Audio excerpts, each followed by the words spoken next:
కొంచెం ఆ డబ్బా ఇస్తావా?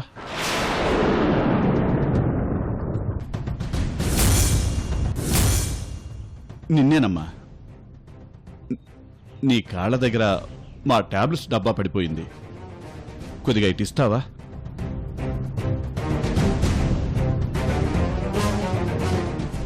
పోనీలేమ్మా, నీ కాళ్ళు కొంచెం పక్కకు జరిపితే నేనే తీసుకుంటాను. జరుగుతావమ్మా? వద్దులేండి, నేనే ఇస్తాను.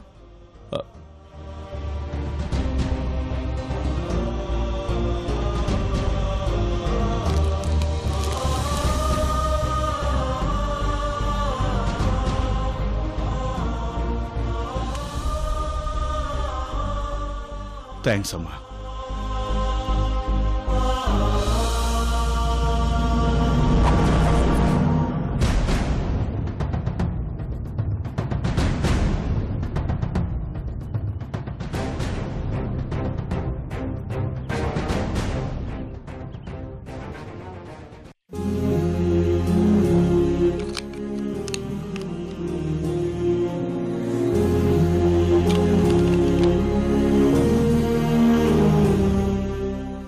ఈ అమ్మాయిని చూసినప్పుడల్లా నాకు మన నందిని చూస్తున్నట్టే అనిపిస్తుంది.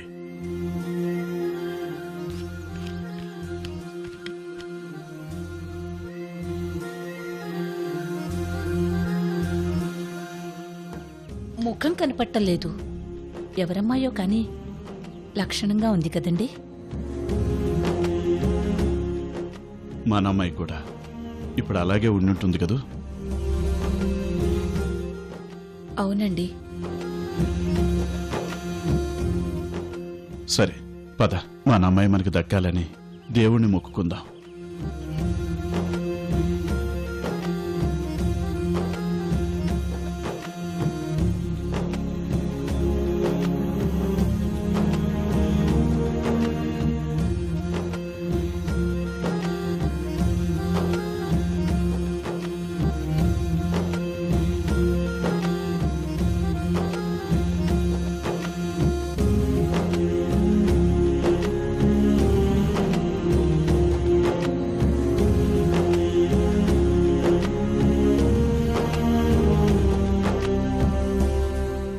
పంతులు గారు, మా అమ్మాయి పేరు మీద అర్చన చేయించండి. అలాగే. పేరు చెప్పండి. నందిని.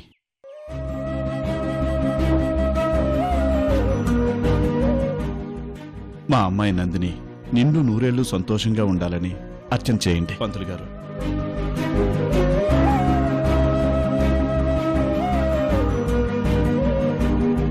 మరి మీ అమ్మాయిని తీసుకురాలేదా?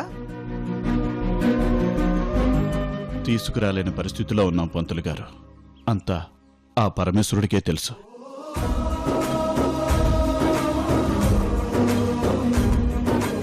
ఆయనకి మీ బాధలన్నీ చెప్పుకోండి, తప్పకుండా మంచి చేస్తాడు. అలాగే. ఓం కేశవాయ నమః, నారాయణాయ నమః, మాధవాయ నమః.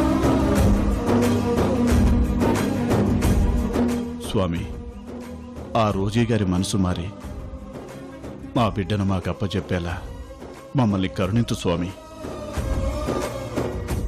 స్వామి, మా కూతురి చేత నోరారా అమ్మా నాన్న అని పిలిపించుకునే అవకాశం ఇవ్వయ్యా.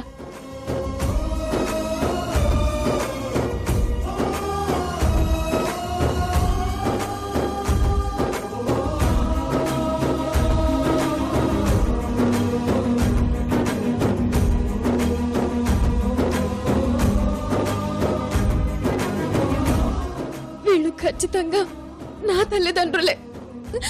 అవును, ఖచ్చితంగా నా తల్లిదండ్రులే. కానీ అయ్యో భగవంతుడా, ఎదురుగా జన్మనిచ్చిన అమ్మ నాన్నల్ని పెట్టుకుని నేనే మీ బిడ్డనని వాళ్ళకి చెప్పుకోలేను. కనీసం వాళ్ళతో నేను మాట్లాడలేను. ఏంటిది స్వామి?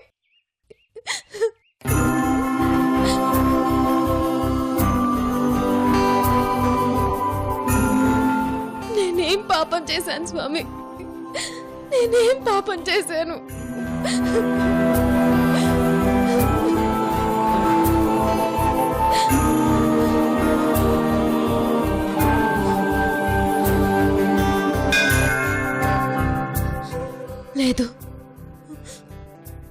తర్వాత ఏది జరిగితే అది జరుగుతుంది.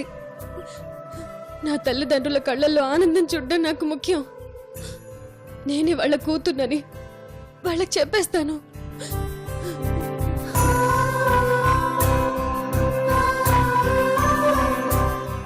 అమ్మా, నాన్న,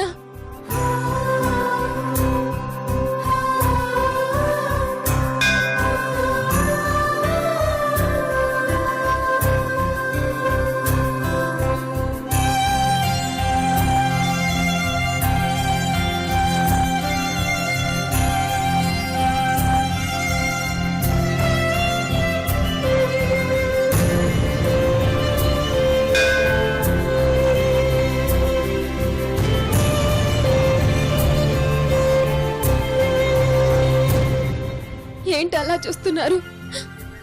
ఎవరా అనా? నేను మీ కూతురు నందిని.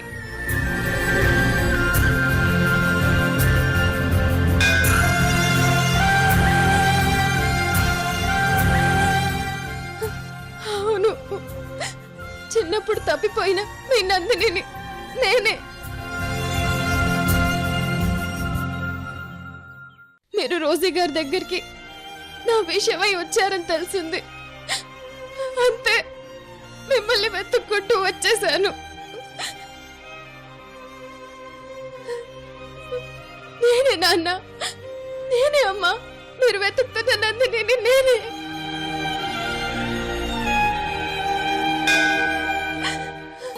అమ్మా, నువ్వు మా నందినివా? నువ్వు మా నందినివా? అవునమ్మా, మీ నందినినే. అమ్మా, నువ్వేనా మా నందినివి? అవును నాన్న, నేనే మీ నందిని.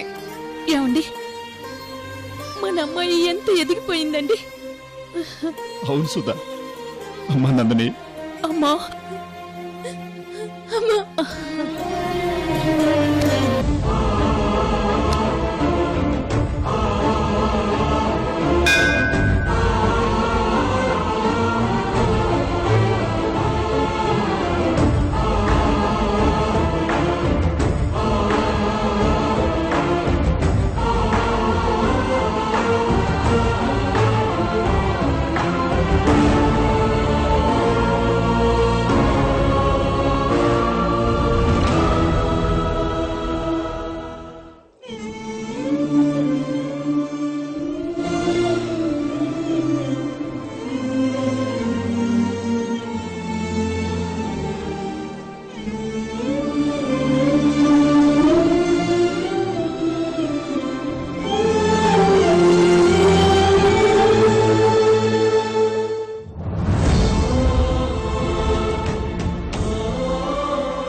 అమ్మా,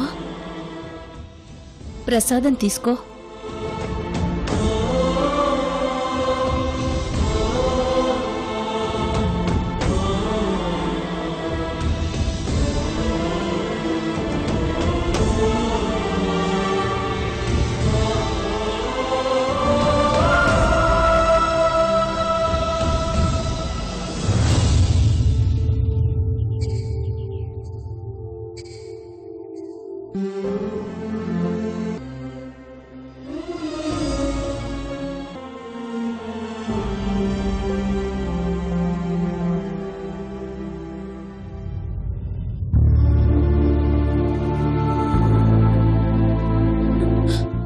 అమ్మా, నాన్న, నన్ను క్షమించండి.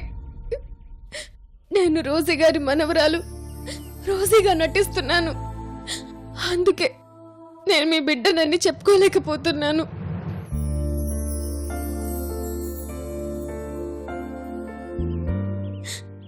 భగవంతుడా, నా అంతటి దురదృష్టవంతురాలు ఇంకెవ్వరూ ఉండరు.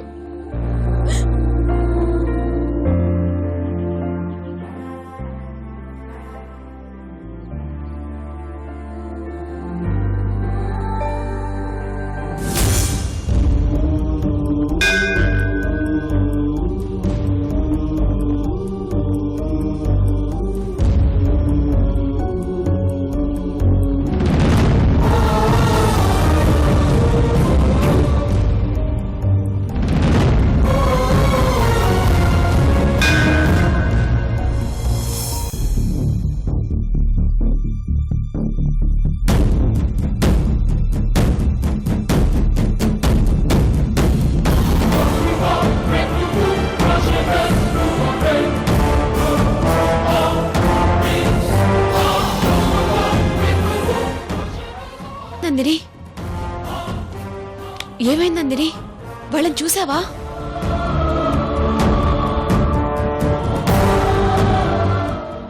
చూశాను రోజీ. మరి వాళ్ళని చూడగానే నీకేమైనా గుర్తొచ్చాయా? వాళ్ళు నిజంగానే నీ తల్లిదండ్రులా? రోజీ, వాళ్ళని చూడగానే ఎప్పుడో ఎక్కడో చూసినట్టుగా అనిపించింది. కానీ వాళ్ళు మాట్లాడుకుంటుంటే ఆ మాటలు విన్నాక వాళ్ళే నా తల్లిదండ్రులని తెలిసింది.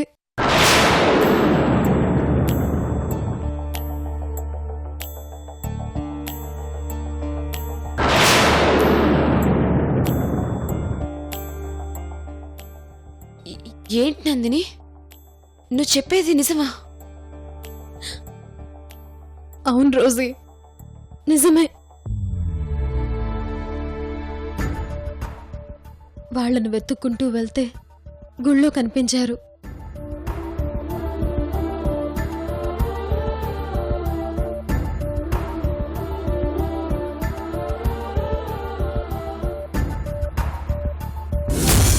మా అమ్మాయి కూడా ఇప్పుడు అలాగే ఉండుంటుంది కదూ. మా అమ్మాయి నందిని నిండు నూరేళ్లు సంతోషంగా ఉండాలని అర్చన చేయండి పంతులు గారు. అమ్మా, ప్రసాదం తీసుకో.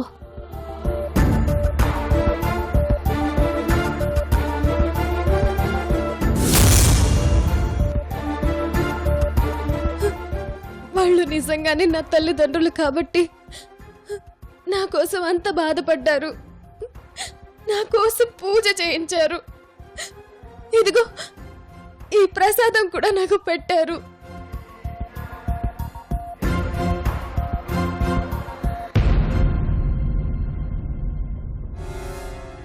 వాళ్ళు నా తల్లిదండ్రులను తెలిసాక వాళ్ళతో ప్రేమగా మాట్లాడాలని, హత్తుకోవాలని అనిపించింది. కానీ అలా చేయలేని పరిస్థితిలో ఉన్నాను రోజీ. నిజంగా ఆ టైంలో నా అంత దురదృష్టవంతురాలు ఇంకెవరు ఉండరనిపించింది రోజీ. నాకు ఏడుపు వచ్చేసింది.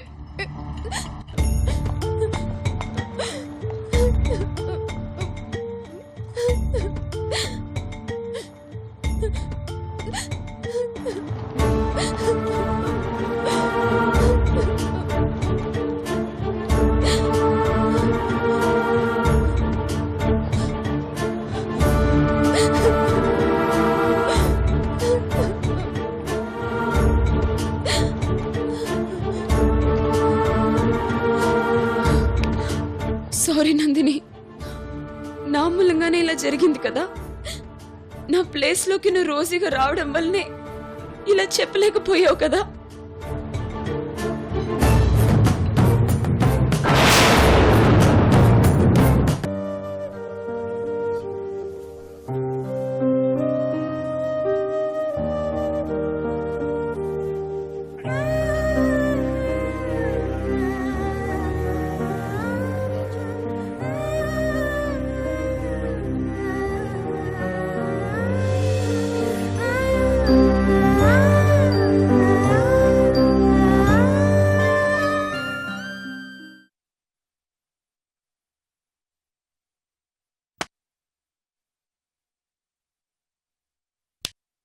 నందిని, ఇలా రా. ఎక్కడికి రోజీ?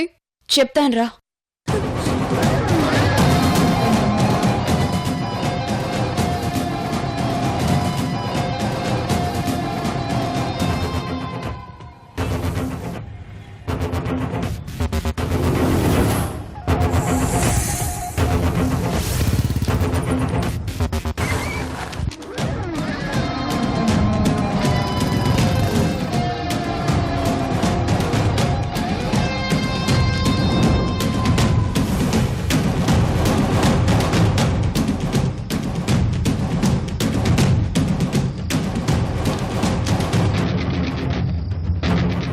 అమ్మమ్మా.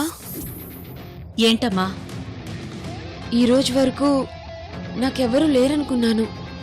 కానీ నా కోసం ఎవరో వచ్చారని తెలిసాక, ఈ ఫోటోలను చూశాక నాకు చిన్నప్పటి జ్ఞాపకాలు లైట్గా గుర్తొస్తున్నాయమ్మమ్మా.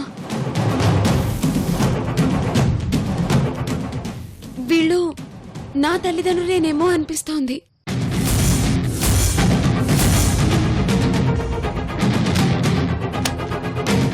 లేదమ్మా, వాళ్ళు నీ తల్లిదండ్రులు కాదు. ఈ మధ్య పేపర్లో, టీవీల్లో చాలా మంది మోసగాళ్ల గురించి చూస్తున్నాం, వింటున్నాం కదా. వాళ్ళని చూడగానే నాకు కూడా వాళ్ళు ఆ కోవకే చెందిన వాళ్ళు అనిపించింది.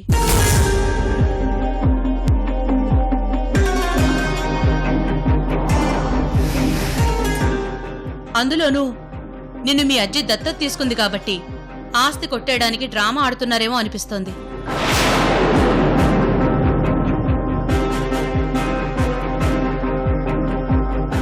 వాళ్ల మొహాలు చూసి, వాళ్ల మాటలు విన్నాక వాళ్ళు మనల్ని మోసం చేయడానికే వచ్చారనిపించింది.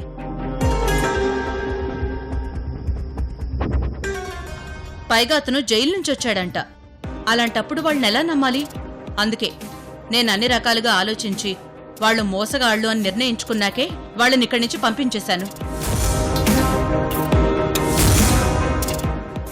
అది కాదమ్మమ్మా, ఆయన నిజాయితీగా జైలుకు వెళ్ళానని చెప్పాడు. ఒకవేళ మోసం చేయాలని చూస్తే అలా ఎందుకు చెప్తాడు?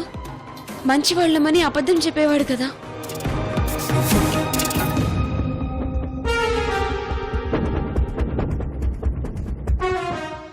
అయితే ఇప్పుడేమంటావు? ఒకసారి వాళ్ళ గురించి మీరు ఎంక్వైరీ చేయిస్తే మంచిదమ్మమ్మా. వాళ్ళు నా తల్లిదండ్రులని తెలిస్తే మాత్రం నా అంత సంతోషించేవాళ్ళు ఈ ప్రపంచంలో ఎవరు ఉండరు. ప్లీజ్ అమ్మమ్మా, నేను చెప్పేది ఒక్కసారి ఆలోచించండి. చూడమ్మా, మీ అమ్మా నాన్నల కోసం నువ్వెంత పరితపిస్తున్నావో నాకు అర్థమైంది. అసలు ఇప్పుడు నీ ఆరోగ్య పరిస్థితి ఏం బాగోలేదు. ఈ టైంలో వాళ్ళెవరో వచ్చి నిన్ను డిస్టర్బ్ చేస్తే నువ్వింకా కుమిలిపోతావనే భయంతో వాళ్ళనిక్కడి నుంచి పంపించేశాను.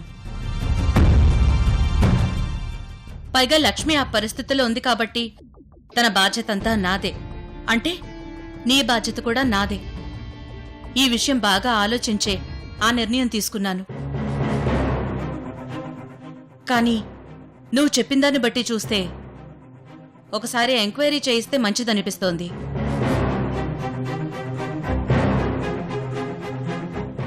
వాళ్ళు నిజంగా నీ తల్లిదండ్రులే అయితే హ్యాపీ. అదే మోసగాళ్ళని తెలిస్తే మాత్రం ఈ రోజు ఈ చేతుల్లో వాళ్ల పని అయిపోయినట్టే. సరే, ఎంక్వైరీ చేయించాక మొత్తం విషయాలన్నీ నీకు చెప్తాను. థ్యాంక్స్ అమ్మమ్మా.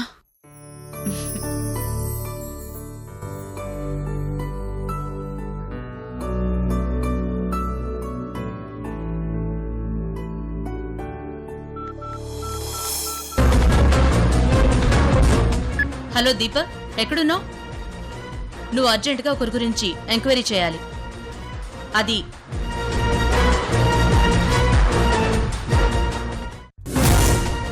సరే.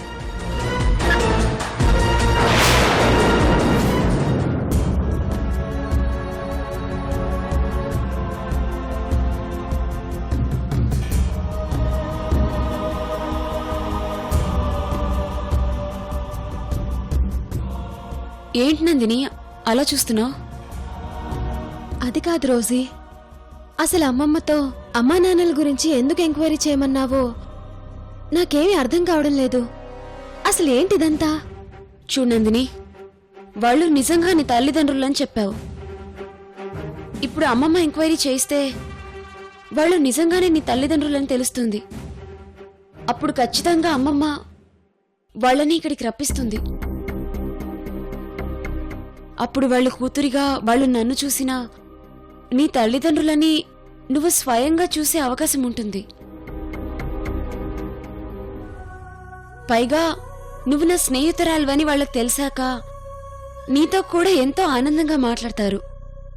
అప్పుడు మొదటిసారిగా మీ అమ్మా నాన్నలతో నువ్వు మాట్లాడే అవకాశం వస్తుంది. అంతేకాదు, మొదటిసారిగా నీతో వాళ్ళు ప్రేమగా మాట్లాడేటప్పుడు నిన్ను పట్టుకుంటారు. అప్పుడు అమ్మా నాన్నల స్పర్శ ఏ బిడ్డకైనా చాలా ఆనందంగా ఉంటుంది. అందుకే అలా చెప్పాను.